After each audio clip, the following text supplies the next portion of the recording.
All right, everybody, welcome back to the bench. So this week we're going to talk about our affordable rifle series. We're going to talk about the lower, the bolt carrier group, and some components that I have purchased. I purchased these components, but Brownells is sending out something else for the lower. I did go ahead and buy a bunch of these components on my own. I did not purchase the bolt carrier group. Brownells sent that out a while ago, and I was planning on using it on something, but now I have another bolt carrier group that we're going to talk about here in just a little bit that I think is definitely going to work in this build. So before we go super hyper crazy, huge thank you to Brownells. They're an amazing company. They send out a lot of stuff for the channel for us to review, for you guys. They don't care what I say because it's none of their product, even when it is labeled their product, like the BRN 180 in the 13.9 that I didn't like, but I still have my 16-inch because I feel like that one's better. They've had no issue with that. They are completely happy with the fact that I can and cannot talk about whatever I want. It's my channel, and they're A-okay with it, so I hope you guys understand that. There is always going to be some sort of bias in some of these because these are parts that I picked out. Nobody has sent them to me. I did pick these out. I requested these, or I got these and had them shipped to me. So there might be some sort of bias because there's things that I want to review, but it's like, why would I want to review things that I don't want? Let's get into it. I did purchase this 40 millimeter green. Is that what it's called? Yeah, 40 millimeter green lower through Brownells on their Blem sale.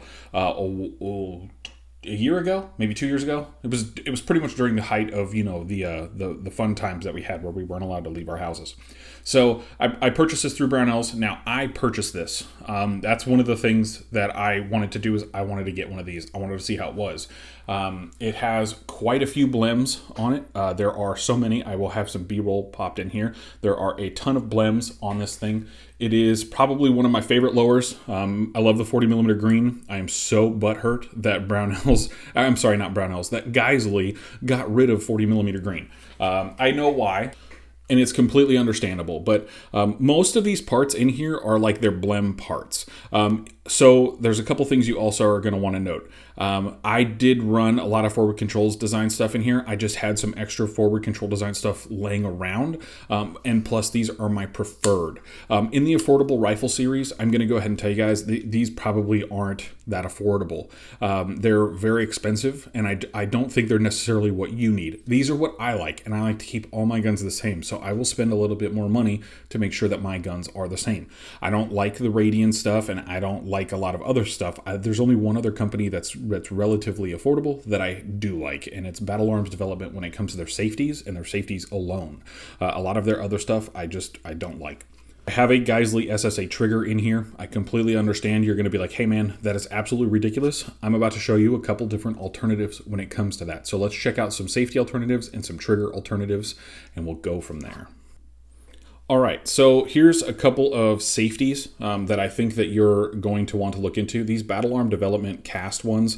Now, Brownells did send these out a while ago, and I've had one that broke that Battle Arms Development did end up replacing. They told me, hey, we understood we screwed up on the heat treating, but that was on their aluminum and OD green. I don't like their OD green aluminum, so I asked them to replace it with black. They did, and that is currently on my BRN 180 build. I like that safety. It works on there, and I feel like they're thick, but they're not super bulky like a lot of the Radian ones. The Radian ones never feel correct to me. I know that's going to upset some people, but just so you guys are aware, I don't like the Radian, but it's a personal preference thing. If you like the Radian, that's A-okay. Now, I'm left-handed, so I'm going to go ahead and state that the best Ambi magazine release is probably some of the forward control designs ones. Troy is also really good. They make some. They are a Trader 2A brand, so I completely get you not wanting to do that. But I do like these forward control designs ones. They just work really well, and I highly recommend them. And then I picked up this guy a long time ago, and I ran it in my M4A1 clone build, it's a full auto safety. These are completely legal to own. You don't have to worry about the ATF kicking in your door. You're totally allowed to own one of these. Don't drill that third hole, and you'll be A-okay. Other than that, you're allowed to own all of that stuff. It's not a problem. You can even own the sear if you want to, and that's not a problem. You can order one on Brownells right now. There may be a link on Reddit somewhere.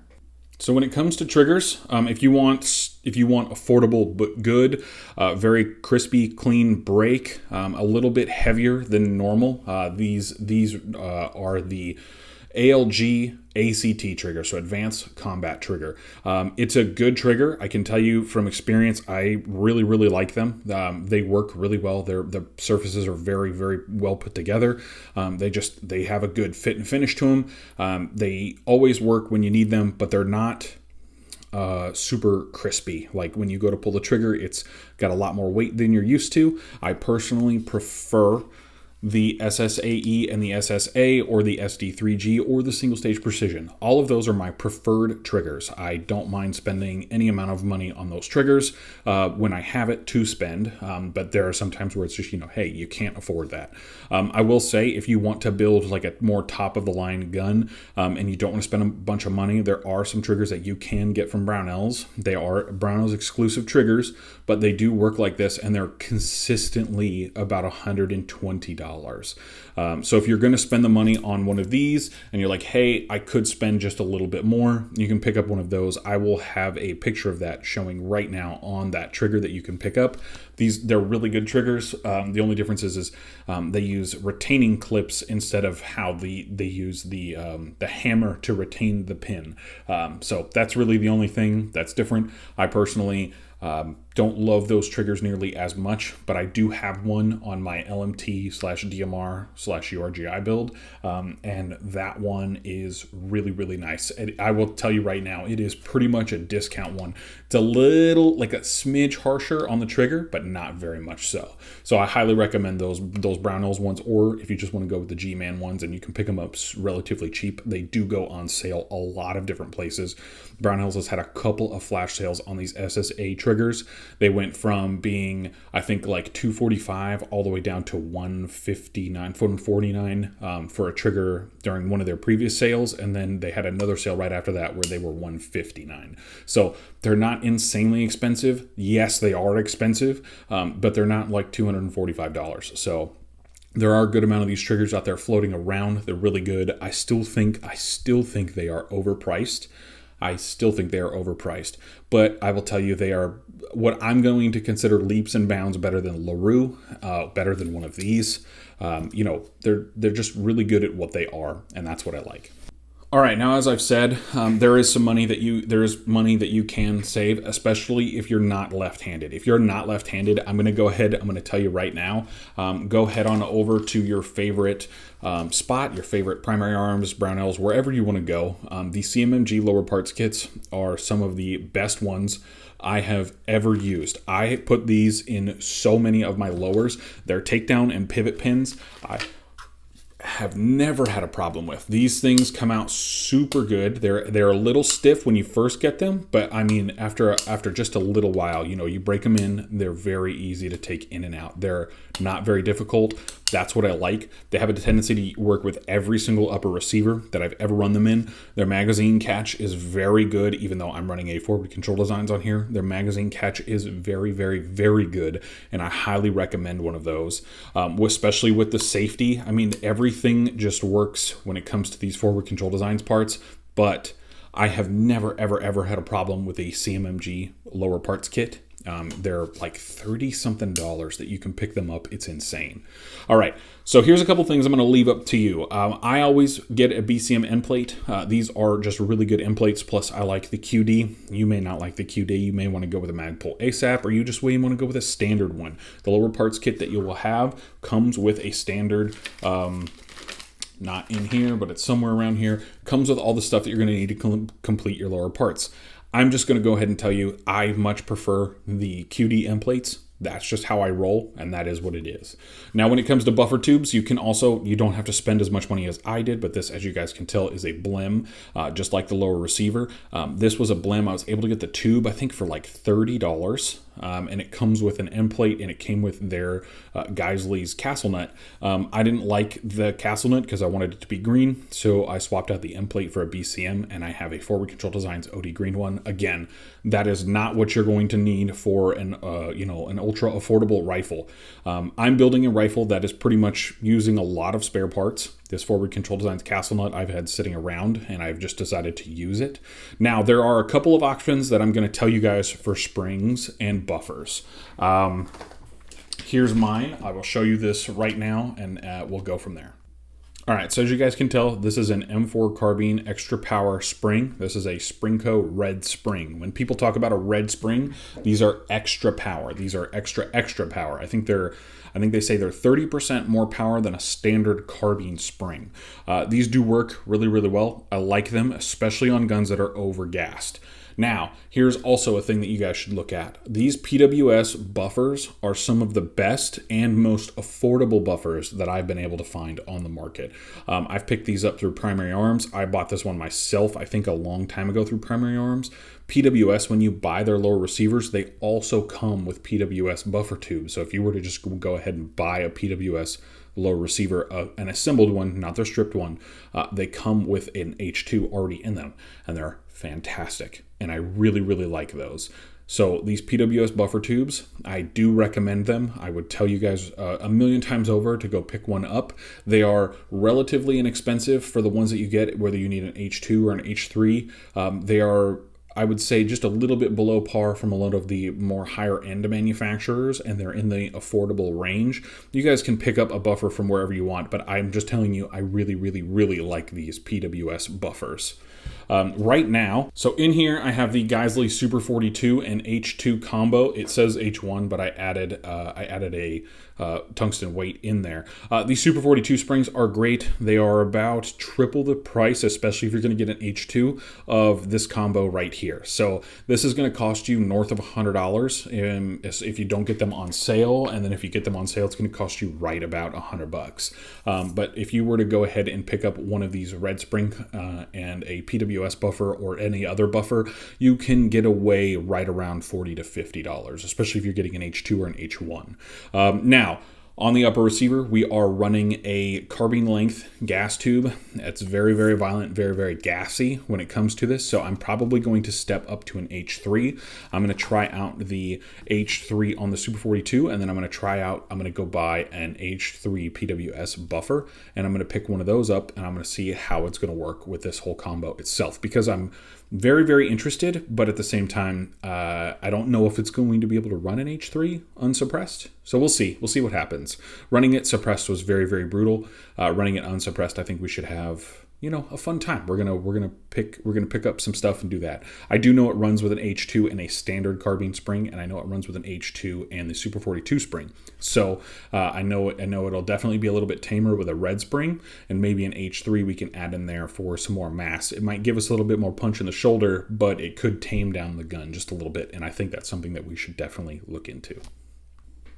All right, so as I've stated, we have some tacticalsprings.com. These are all Springco products. I highly recommend these products, especially if you're going to buy a cheaper bolt carrier group. Now, I have a caveat to tell you guys when we talk about this bolt carrier group. The bolt carrier group right here is a Chrome 1 that I got from Brownells. It's in their retro line. These are fantastic bolt carrier groups. It even tells you like what period it works for, and it tells you exactly what it is. Now, I believe these bolts are Carpenter 158. I'm like almost 100% sure. They work really well. I've never picked up a Brownells bolt that's had any issues, but it is my standard practice, almost no matter where I get a bolt carrier group from, to replace everything on it. I always take off one of these springs, I put it in there, and I use the donut. I usually don't use the plunger unless I'm all out of plungers and I really need one.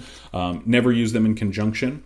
Always replace your enhanced bolt ejector spring. Always replace those. I am definitely going to replace one on here just because I want one of the best bolt carrier groups, bang for your buck right there.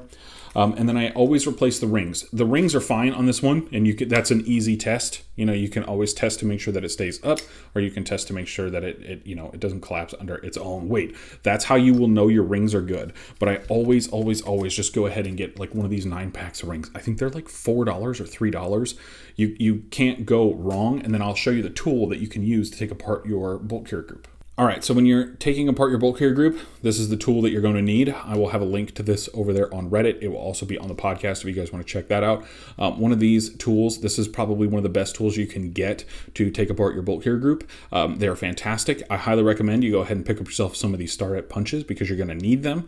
I will post up a video if anybody is interested. I will post up a video on my Player or my Rumble where I show you guys how to disassemble a bolt and go from there and just kind of show you guys how to do that and what's needed. I like these. These are fantastic. Like, think the tool's like 30 bucks. The punch is not very much. Go buy a cheap hammer. You're a-okay. You don't have to go crazy. But it's a way to make sure that your bolts are maintained and your bolt carriers are good to go. I will also recommend that you will always carry a spare bolt and bolt carrier on you. I mean, whether you just get a whole new bolt or something like that, I always recommend buying at least a couple. If you have a cheap one to get you through till you can buy another one, that's a-okay. I have spare bolts, I have spare carriers, I have all the other fun stuff. I highly recommend you do that. Now, one other upgrade I'm going to tell you guys that you guys should make. It's like a $14 upgrade. Forward Control Designs sells these cam pins, and they are marked. Now, you don't have to do it, and it's totally fine. From what I've seen, a lot of people are saying that it allows for consistency, so you can kind of tell what's going on. You just kind of take this, you place it forward or backward. It's dealer's choice. I'm going to go ahead and tell you, place it forward. That's just so you always have consistency, and you know, hey, forward, goes towards the barrel. We're good to go. You just place that in there. You're a-okay, and this will just make sure that your cam pin always stays in the right spot. There is some science to it, but I'm going to go ahead and tell you that we operated for a very long time without it. Will I say it's needed? Do you have to spend your money on it? No, but it is a very affordable part. If you are good with a Dremel or you have ultra steady hands, you can lock this thing down in a vise, not too tight, and you can just make a little indentation on there and you'll be good to go. And you can do the exact same thing on like your standard one right there. So it's just a way for you to mark what you need, and so that way it can always stay consistent. And that's exactly what I'm going to do. I'm going to put that in here. I'm going to mark that so that way we can do that, and I'll show you right now. All right, so as you guys can see right there, we have the cam pin in there. I will also tell you, when it comes to bolts, if you have a chrome one, there are a lot of people out there that say don't run the chrome extractor. I totally agree with that. You don't have to. These ones come with it because this was a retro correct like period one, but you can totally go buy a phosphate extractor and put it on there and it won't hurt anything as long as that phosphate extractor is within spec. So I'm actually going to tear this apart after this video, and I'm going to replace this and that just to make sure that everything is good to go. Plus, these are the Colt 5 coil springs. So that's it's a triple kit. You have 3 of everything. I like these Colt springs. They work really well, especially with those donuts. They're fantastic. So we're definitely gonna upgrade this bolt carrier group because it's going to have a hard life in there. Also, one other thing when it comes to this bolt carrier group, I went ahead and ordered the K-Spec. The K-Spec down venting bolt carrier group. I'm going to try them out. That one is a standard phosphate one. I'm going to go ahead and test that to see if it actually works and it's any better than just a standard bolt carrier group. And we're going to use these both for a baseline test. I wanted to run a MicroBest. From what I've been told from people who are not at Brownells, this chrome bolt carrier group is a MicroBest bolt carrier group. I could be 100% wrong. They could be made by somebody else, but what I've been told, and from some pretty reliable sources, these are MicroBest chrome bolt carrier groups. So, it's up to you guys. You guys can do what you want with that information, but that's what I've been told. I could be wrong. There we go. All right, now when it comes to furniture, there is a couple of things I'm going to tell you guys when it comes to this. As I've said, there are very expensive options on this lower receiver, but that's just how I like to build lower receivers. You guys can build them not this way, and that's totally fine. And I've given you plenty of options to not have to build them, extremely expensive like we have here. But I will tell you, when it comes to furniture, that is 110% subjective. I like the Dyfrico grips. I like the B5 grips. They're probably some of my favorite grips that I have been playing with for a very long time. I like the B5 stocks. These B5 stocks are fantastic. You can get the B5. I think this is the Bravo or the whatever the small one is. I also like the big chunky boys. Those big chunky boys are fantastic. This one was Cerakoted by Ape Defense. I just like the Cerakote. I do have a grip that goes along with it, somewhere around here. It goes along with it, and it's a great little grip. But I wanted to run the Dyfrico on here, and I figured since we were going to run a cheap, affordable rifle, that this would be a fun grip to put on here, especially in the sense of it is good to go. And I like it. I like that little cutout right there. It definitely gets rid of the hot spot on your knuckle right in here, especially with that cutout. A lot more companies need to start looking at making a cutout right there in their grips. That's just what I will say. It does mitigate that hot spot because it's just so flush right in there, and you don't have to worry about like grinding your finger up into here and just hurting, and that's what sucks. So that's what I like about this grip, the Difrico grip and the B5 stocks, and hopefully Difrico will be able to come out with some camouflage ones because I like camouflage ones. There's a couple of different camo colors, multicam black, multicam tropic. We can do M81. There's a lot of different things that you guys can do when it comes to these, but the Difrico stuff, it just really works, and I really like it. So it's up to you guys, however you guys want to build it out, but these are what I recommend. I will have links for both of them if you would like. All right, so when it comes to the low receiver, that's it. That's really how I would build out an affordable low receiver. And when I say affordable, I don't mean cheap. That's what I say, affordable. Now I added the bolt carrier group into this just because I figured that I've already got one. I bought another one and it's on the way, but I just wanted to let you guys know the affordable part of building a low receiver is really good. Plus, I felt like I needed to kind of update you guys on exactly what bolt carrier group we are going to be running in this thing and what bolt carrier group we are going to be running again, because I got the K-Spec one and I figured that would be a good one to run and show you guys on the channel and do all the other fun stuff. So yeah, we're going to have some fun. I'm going to show you guys a whole lot more. As always, if you guys have any questions, post them down below, send them to me on Reddit, Instagram, all the other fun stuff. Please like and subscribe to the video if you guys want any more information. Please hit me up, and I can also send you guys direct links if you guys want to do that. So hope you guys have a good one. As always, be a hoodlum.